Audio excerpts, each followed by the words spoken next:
September 18, 2022 അന്നാണ് അങ്കിത ഭണ്ഡാരി എന്ന പേര് ആദ്യമായി ഉത്തരാഖണ്ഡ് പോലീസും പിന്നീട് രാജ്യമാകെയും കേൾക്കുന്നത്. ഒരു മിസ്സിംഗ് പരാതിയായിട്ടായിരുന്നു അങ്കിത ഭണ്ഡാരി കേസിന്റെ തുടക്കം. ആ കേസിൽ പിന്നീട് ഞെട്ടിക്കുന്ന പലവിധ കണ്ടെത്തലുകളും ഉണ്ടായി. ഒടുവിൽ അത് ഉരുത്തിരിഞ്ഞ ക്രൂരമായ ഒരു കൊലപാതക കേസായി. മുൻ മന്ത്രിയായിരുന്ന പ്രധാന BJP നേതാവിന്റെ മകനടക്കം 3 പേർ അറസ്റ്റിൽ. ഒട്ടനേകം ദുരൂഹതകളും അതിലേറെ നിഗൂഢതകളുമൊക്കെ നിറഞ്ഞ ആ കേസിന്റെ നാൾവഴികൾ പരിശോധിക്കുകയാണ് ജനറൽ ഡയറി ഇന്ന്.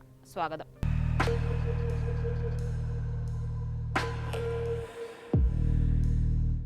ഉത്തരാഖണ്ഡിലെ യാങ്കേശ്വറിൽ വനാന്ത്ര എന്ന റിസോർട്ടിലെ റിസപ്ഷനിസ്റ്റ് ആയിരുന്നു അങ്കിത ഭണ്ഡാരി. മുതിർന്ന BJP നേതാവും മുൻ മന്ത്രിയുമായ വിനോദ് ആര്യയുടെ മകൻ പുൽകിത് ആര്യയുടെ ഉടമസ്ഥതയിലുള്ള റിസോർട്ടാണിത്. വെറും 19 വയസ്സ് പ്രായമുള്ളപ്പോഴാണ് അങ്കിത ഇവിടെ ജോലിക്ക് കയറുന്നത്. ഓഗസ്റ്റിൽ ജോലിക്ക് കയറി 1 മാസം മാത്രം പിന്നിടവേ അങ്കിതയെ പെട്ടെന്നൊരു ദിവസം കാണാതായി.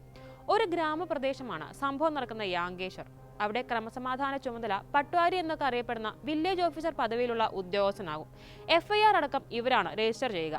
പരാതികളൊക്കെ അത്ര പ്രാധാന്യമുണ്ടെന്ന് അവർക്ക് ബോധ്യപ്പെട്ടാലേ റെഗുലർ പോലീസിന്റെ പക്കലെത്തും.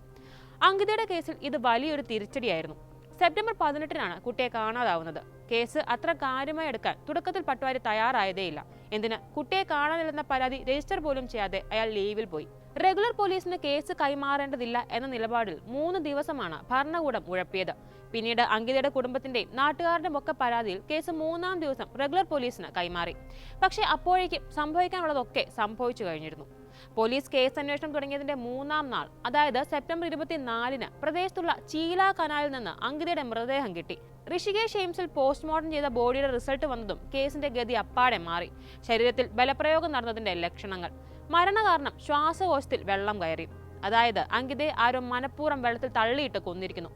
ജനവികാരം ആളിക്കത്തി. ജനങ്ങൾ കൂട്ടമായി പോലീസ് സ്റ്റേഷൻ വളഞ്ഞു. പ്രതികളെ ഉടൻ പിടികൂടാൻ പോലീസിന് മേൽ സമ്മർദ്ദം കനത്തു. വനാന്ത്ര റിസോർട്ട് ഉടമ Pulkit Arya, manager Saurabh Bhaskar, assistant manager Ankit Gupta എന്നിവരായിരുന്നു അങ്കിതയെ കാണാനില്ലെന്ന പരാതി പട്വാരിക്ക് നൽകിയത്. സംശയത്തിന്റെ എല്ലാ സാധ്യതകളും ഉണ്ടായിട്ടും ഇവരെ കസ്റ്റഡിയിലെടുക്കാൻ പോലും പോലീസ് തയ്യാറായില്ല.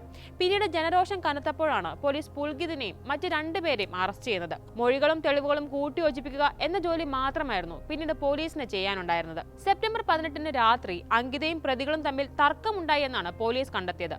ഇതിന് പിന്നാലെ അങ്കിതയെ ഇവർ ഒരു വാഹനത്തിൽ കയറ്റിക്കൊണ്ട് പോവുകയും ബലപ്രയോഗത്തിന് ശേഷം ചീല കനാലിൽ തള്ളുകയുമായിരുന്നു.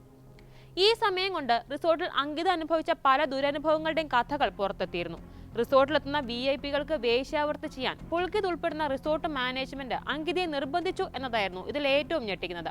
എക്സ്ട്രാ സർവീസ് എന്ന പേരിലാണ് അങ്കിതയെ റിസോർട്ട് ഉടമകൾ ലൈംഗിക വൃത്തിക്ക് നിർബന്ധിച്ചിരുന്നത്. അങ്കിത ഇത് പറയുന്ന വാട്സാപ്പ് ചാറ്റ് അടക്കം പുഷ്പ പുറത്തുവിട്ടിരുന്നു. തന്നെ ലൈംഗിക തൊഴിലാളിയാക്കാനാണ് അവർ ശ്രമിക്കുന്നതെന്നും റിസോർട്ടിലുള്ള ഒരാൾ ലൈംഗിക ചൊവ്വയോടെ തൊടുകയും പിടിക്കുകയും ചെയ്തെന്നും അങ്കിത പറഞ്ഞതായി പുഷ്പ വെളിപ്പെടുത്തിയിട്ടുണ്ട്. ഇതിന് നിന്നു കൊടുക്കാതെ കുതിരാൻ ശ്രമിച്ച പെൺകുട്ടിയെ റിസോർട്ട് മാനേജ്മെന്റ് തടഞ്ഞെന്നായിരുന്നു ഇയാളുടെ വെളിപ്പെടുത്തൽ. റിസോർട്ടിലെ ജോലി നിർത്തുകയാണെന്നും മടുത്തുവെന്നും പുഷ്പിനെ അങ്കിത അറിയിച്ചിരുന്നു. ഈ മൊഴികൾ കേസിൽ വലിയ വഴിത്തിരിവ് തന്നെ ഉണ്ടാക്കി. ഇതിന് പിന്നാലെ കൊലപാതകം നടന്ന ദിവസം അങ്കിത റിസോർട്ടിലെ പാചകക്കാരനെ വിളിച്ചതിന്റെ ശബ്ദരേഖയും പുറത്തു വന്നു. ഇക്കാര്യം മൻവീർ എന്ന ഈ ഷെഫ് മാധ്യമങ്ങൾക്ക് മുന്നിലും വിശദീകരിച്ചു. അങ്കിത എന്നെ വിളിച്ചു കരഞ്ഞു. അവളുടെ ബാഗ് കൊണ്ട് കൊടുക്കാനായിരുന്നു അവൾ കരഞ്ഞു പറഞ്ഞത്. ബാഗ് റോഡിൽ വെക്കാനായിരുന്നു ആവശ്യം. ഒരു ജീവനക്കാരൻ ബാഗുമായി ചെന്നപ്പോൾ അങ്കിതയെ അവിടെ എങ്ങും കണ്ടില്ല. ഇങ്ങനെയായിരുന്നു മൻവീറിന്റെ വെളിപ്പെടുത്തൽ. സംഭവം നടന്ന സെപ്റ്റംബർ 18 വൈകിട്ട് 3 വരെ അങ്കിത റിസോർട്ടിൽ ഉണ്ടായിരുന്നുവെന്നും മൻവീർ മാധ്യമങ്ങളോട് പറഞ്ഞിരുന്നു. 3 പേർക്കൊപ്പമാണ് അങ്കിത ഇവിടെ നിന്ന് പോയതെന്നും രാത്രി 9 മണിക്ക് ശേഷം മടങ്ങി വന്ന 3 പേരിൽ അങ്കിത ഉണ്ടായിരുന്നില്ലെന്നും അദ്ദേഹം പോലീസിന് മൊഴിയും നൽകി. പ്രതിസ്ഥാനത്ത് BJP നേതാവിന്റെ മകനായതുകൊണ്ട് തന്നെ രാഷ്ട്രീയമായി വലിയ കോളിളക്കമാണ് കേസ് ഉണ്ടാക്കിയത്. ആരോപണങ്ങൾ കടുത്തതോടെ വിനോദിനെ BJP പുറത്താക്കി. മുഖ്യമന്ത്രി പുഷ്കർ സിംഗ് ധാമിയുടെ നിർദ്ദേശപ്രകാരം റിസോർട്ട് ബുൾഡോസർ ഉപയോഗിച്ച് ഇടിച്ചു നിർത്തുകയും ചെയ്തു.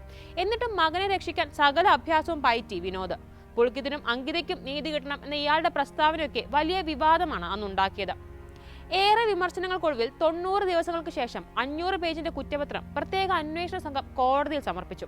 2 വർഷവും 8 മാസവും നീണ്ടുനിന്ന വിചാരണയിൽ 47 സാക്ഷികളാണ് വിസ്തരിച്ചത്.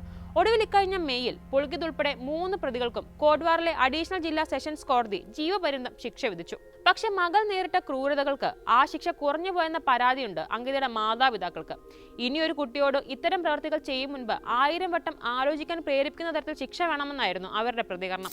പ്രതികൾക്ക് വധശിക്ഷ കിട്ടും വരെ പോരാട്ടം തുടരുമെന്ന് അങ്കിതയുടെ അമ്മ പറയുമ്പോഴും ഈ നീതിന്യായ വ്യവസ്ഥയ്ക്ക് ഇതിൽ കൂടുതൽ എന്ത് ചെയ്യാനാകും എന്ന ചോദ്യമാണ് ഉയർന്നു കേൾക്കുന്നത്.